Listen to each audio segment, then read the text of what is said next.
maximization via the pricing method. The disjoint paths problem. We now continue the theme of pricing algorithms with a fundamental problem that arises in network routing. The disjointed paths problem. We will start out by developing a greedy algorithm for this problem and then show an improved algorithm based on pricing. The problem. To set up the problem, it helps to recall one of the first applications we saw for the maximum flow problem, finding disjointed paths in graphs, which we discussed in chapter 7. There we were looking for h disjointed paths or starting at a node S and ending at a node T. How crucial is it to the tractability of this problem that all paths have to start and end at the same node? Using the technique from section 7.7, one can extend this to find disjointed paths where we are given a set of start nodes S and a set of terminal nodes T, and the goal is to find eight disjointed paths where paths may start at any node in S and end at any node in T. However, we will look at a case where each path to be routed has its own designated starting node and ending node. Specifically, we consider the following maxima disjoint paths problem. We are given a directed graph G together with k pairs of nodes S1, T1, S2, T2, and so on to Sk, Tk, and an integer capacity C. We think of each pair SI, as a routing request which asks for a path from Si to Ti. A solution to this instance consists of a subset of requests we will satisfy, that is I, which is subset or equals to the set chosen among the set 1 to 3 until k together with the paths that satisfy them while not overloading any one edge.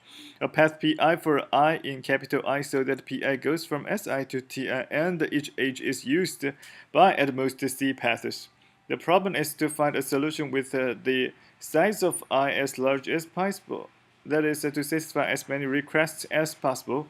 Note that the capacity C controls how much sharing of edges we allow.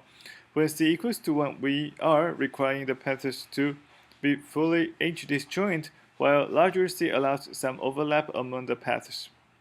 We have seen in exercise 39 in chapter 8 that it is NP-complete to determine whether all K routing requests can be satisfied when the paths are required to be node disjoint. It is not hard to show that the H-disjoint version of the problem corresponding to the case with C equals to 1 is also NP-complete.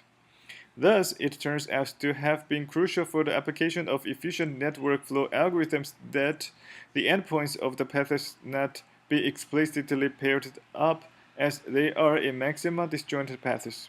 To develop this point a little further, suppose we attempted to reduce maxima disjointed paths to a network flow problem by defining the set of resources to be S equals to the set S1, S2, S3, and so on to Sk.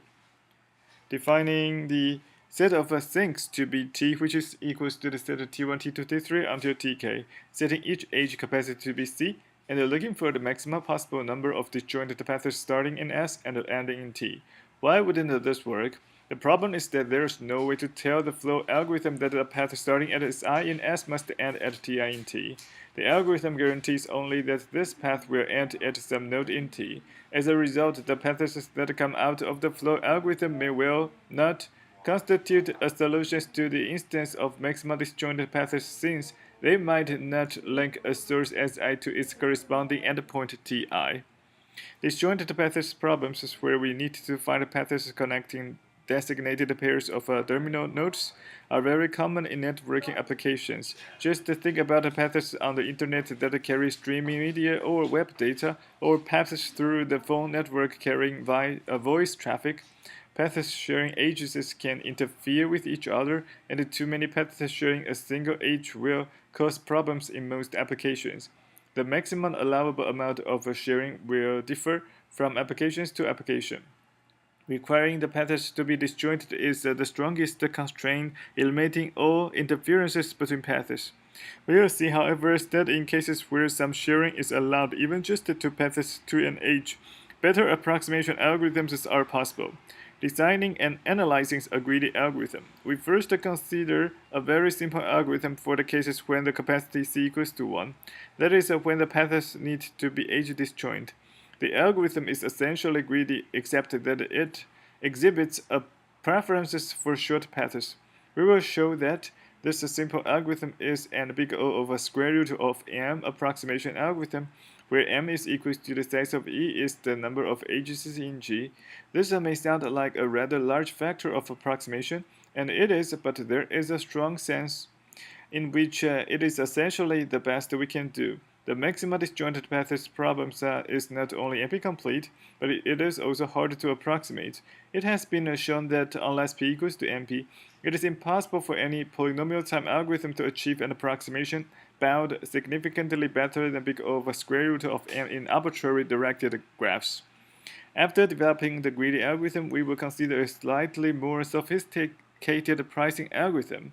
For the capacitative version, it is interesting to note that the pricing algorithm does much better than the simple greedy algorithm, even when the capacity C is only slightly more than 1.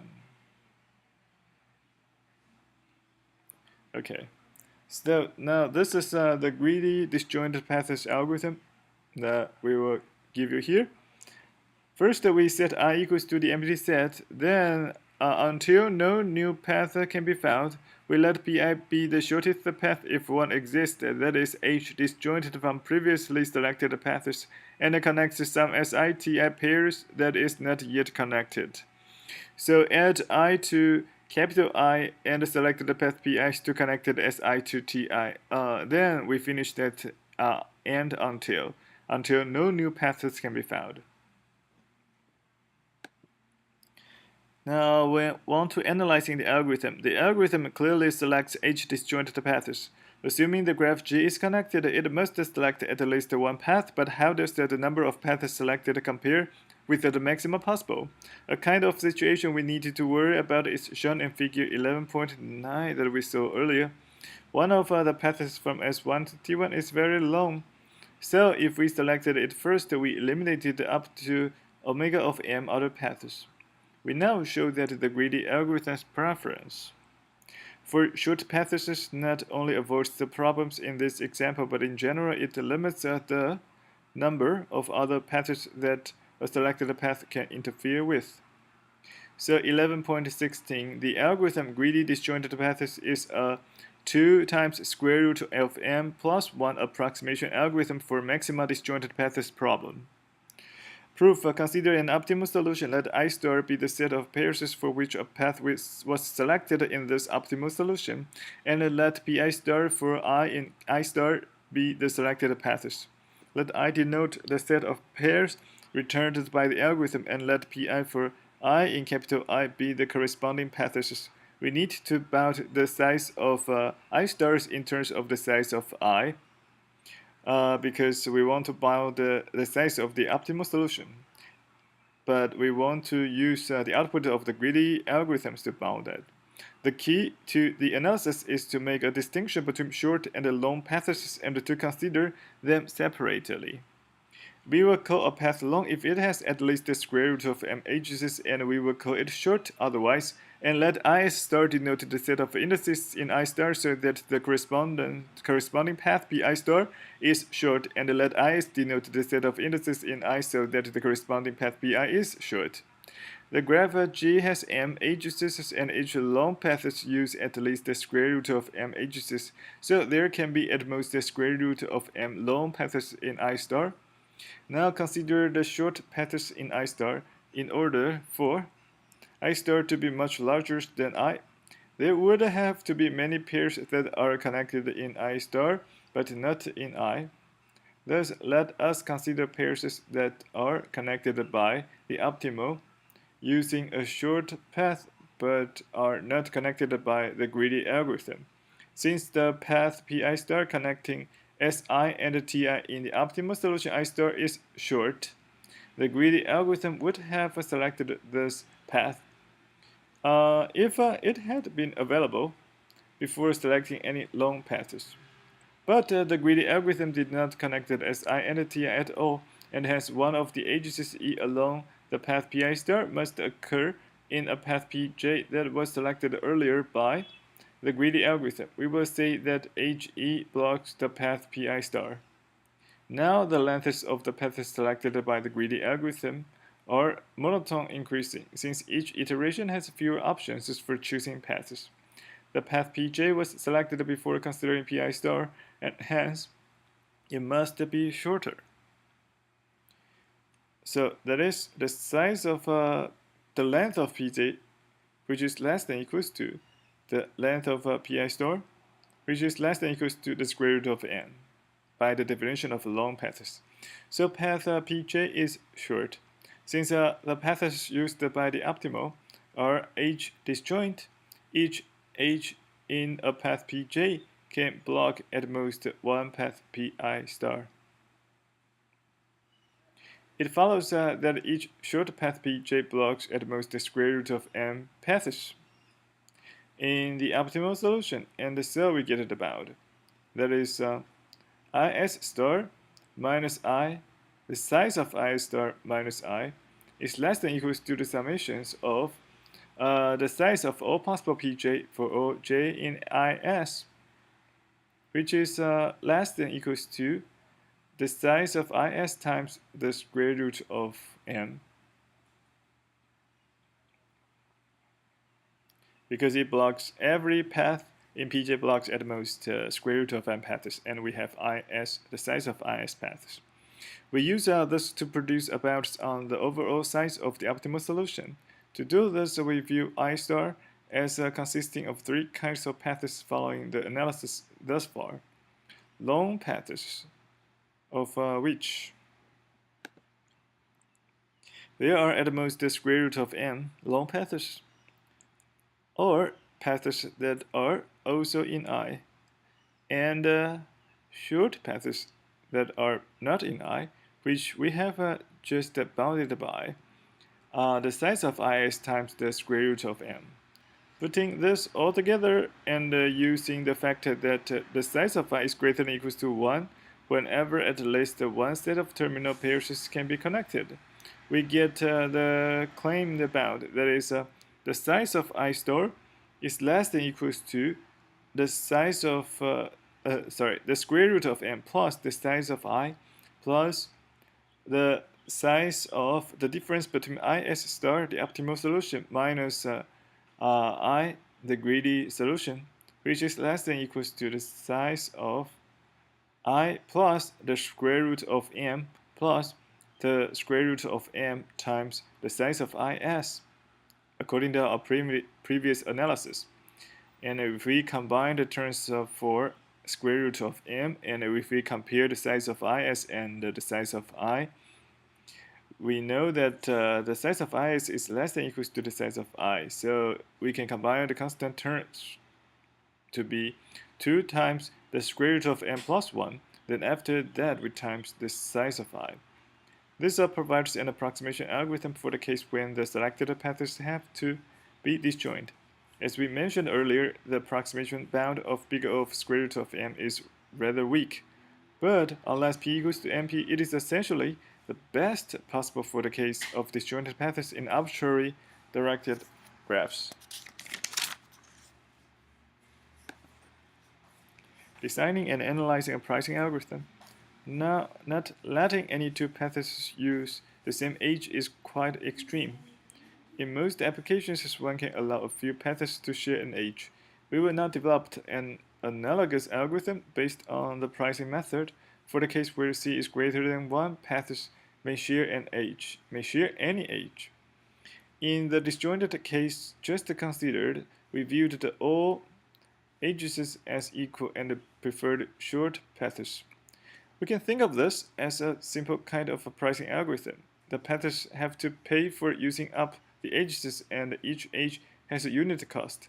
Here we will consider a pricing scheme in which edges are viewed as more expensive if they have been used already, and hence have less capacity left over. This will encourage the algorithm to spread out its paths, rather than piling them up on any single edge.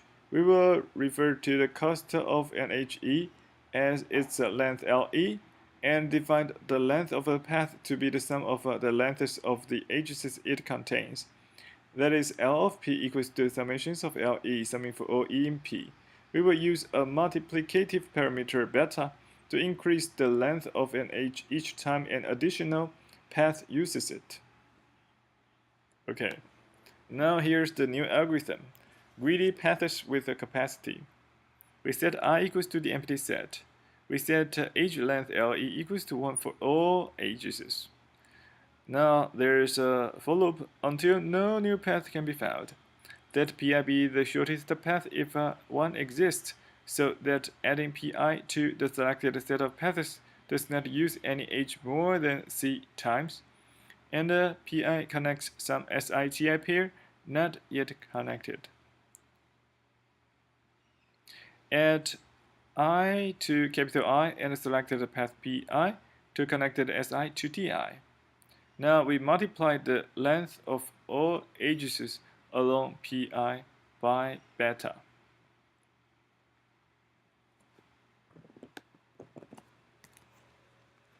Analyzing the algorithm. For the analysis, we will focus on the simplest case when at most two paths may use the same edge, that is when c equals to 2. We will see that for this case, setting beta equals to m to the 1/3 will give the best approximation result for this algorithm. Unlike the disjointed path case, when c equals to 1, it is not known whether the approximation bounds we obtained here for c greater than 1 are close to the best possible for polynomial time algorithms in general, assuming p is not equal to mp. The key to the analysis in the disjointed case was to distinguish short and long paths. For the case when c equals to 2, we will consider path pi selected by the algorithm to be short if the length is less than beta squared. Let is denote the set of short paths selected by the algorithm. Next, we want to compare the number of paths selected with the maximum possible. Let I star be an optimal solution and pi star be the set of paths used in this solution. As before, the key to the analysis is to consider the edges that blocked the selection of paths in I star. Long paths can block a lot of other paths, so for now we will focus on the short paths in IS. As we try to continue following what we did in the disjointed case, we immediately run into a difficulty, however. In that case, the length of the path in I star was simply the number of edges it contained.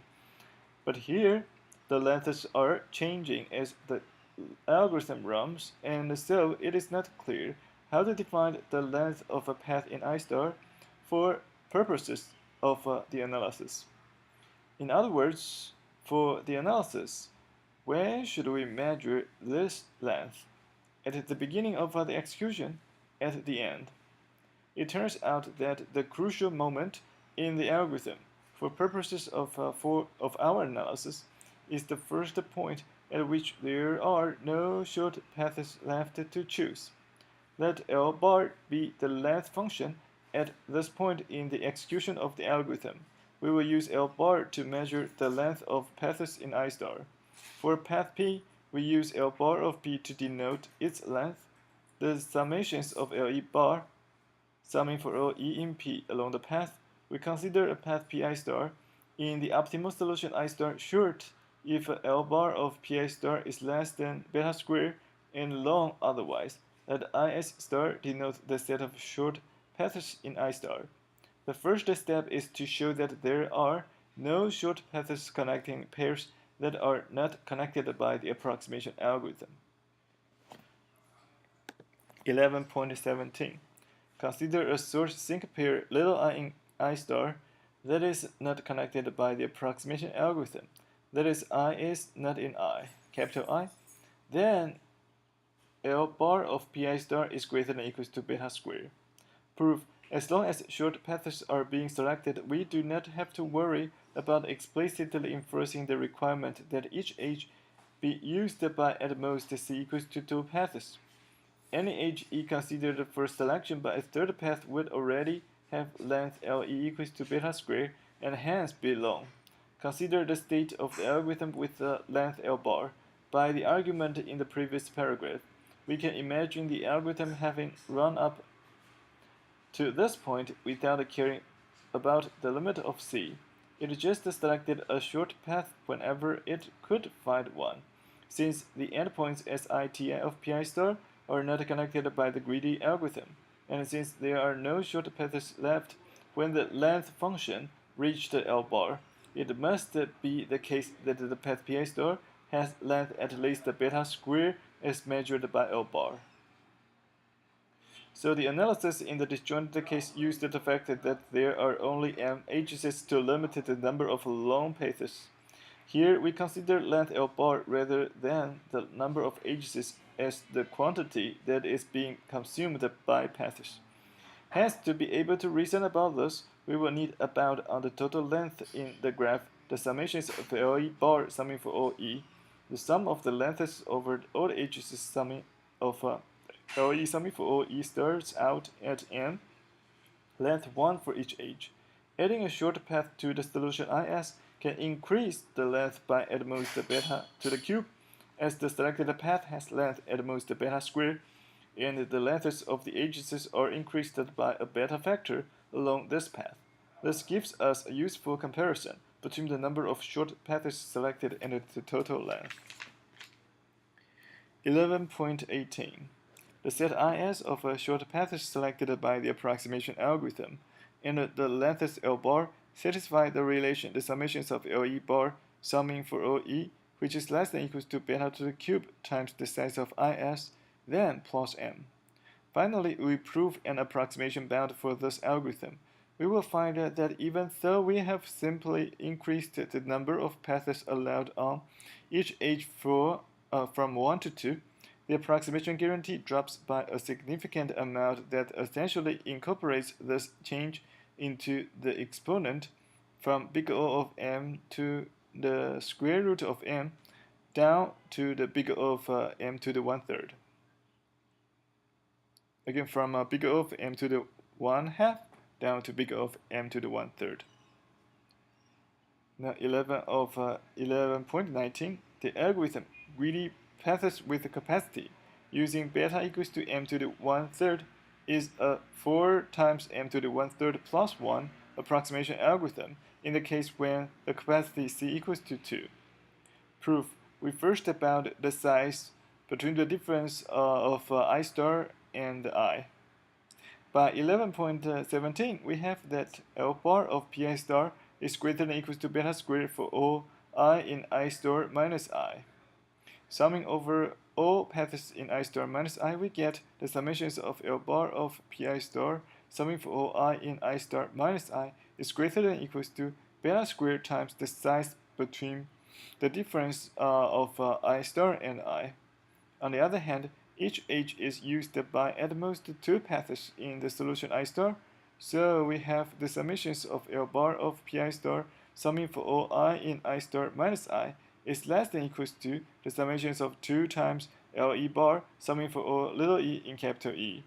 And if we combining these bounds with 11.18, we get beta squared times the size of I star is less than equals to, if we divided the set I star to be I star minus I and I, then beta squared times the size of I star is less than equals to beta squared times the size of I star minus I plus the size of beta squared times the size of I, which is, by our previous analysis, we get, which is less than equals to the summations of L bar of pi star plus beta squared times the size of I, where the summation for all little I for pi star is chosen among all those indices from the difference between I star and I, which is less than equals to the summations of 2 times LE bar summing for all edges plus beta squared times the size of I. And if we combine all the terms and if we summing all the lengths of edges, we will get, which is less than equals to 2 times beta cube times the size of I plus m, then plus beta squared times the size of I. Finally, dividing through by beta squared, using the size I, which is greater than equals to 1, and setting beta, which is equals to m to the 1/3, we get that the size of I star is less than or equals to 4 times m to the 1/3 plus 1, then times the size of I. The same algorithm also works for the capacitated disjointed path problem with any capacity c greater than 0. If we choose beta equals to m to the 1 divided by c plus 1, then the algorithm is a 2 times c times m to the 1 divided by c plus 1, then plus 1 approximation algorithm. To extend the analysis, one has to consider paths to be short if their length is at most beta to the c. Now 11.20.